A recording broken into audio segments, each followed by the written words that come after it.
உப்பு இறக்குமதியில் ஏற்பட்டுள்ள தாமதம் காரணமாக சந்தையில் உப்பு பற்றாக்குறை ஏற்பட்டுள்ளதாக உப்பு உற்பத்தியாளர்கள் சங்கம் தெரிவித்துள்ளது.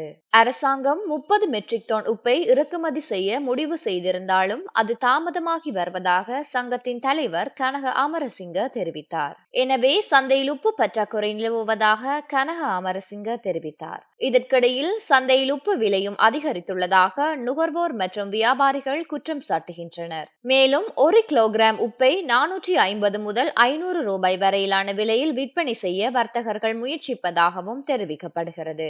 சில வாடிக்கையாளர்கள் இது தொடர்பாக தங்கள் சமூக ஊடகங்களில் தங்கள் கருத்துக்களை தெரிவித்திருந்தனர். இந்த விடயம் தொடர்பாக நுகர்வோர் விவகார அதிகார சபை தகவல் பணிப்பாளர் அசேல பண்டார கருத்து தெரிவித்த போது, உப்பு விலை தொடர்பாக நுகர்வோர் விவகார அதிகார சபைக்கும் புகார்கள் கிடைத்துள்ளதாக கூறினார். அதற்கேற்ப தேவையான நடவடிக்கைகளை எடுக்க சோதனை அதிகாரிகளுக்கு அறிவுறுத்தப்பட்டுள்ளதாக அசேல பண்டார தெரிவித்தார்.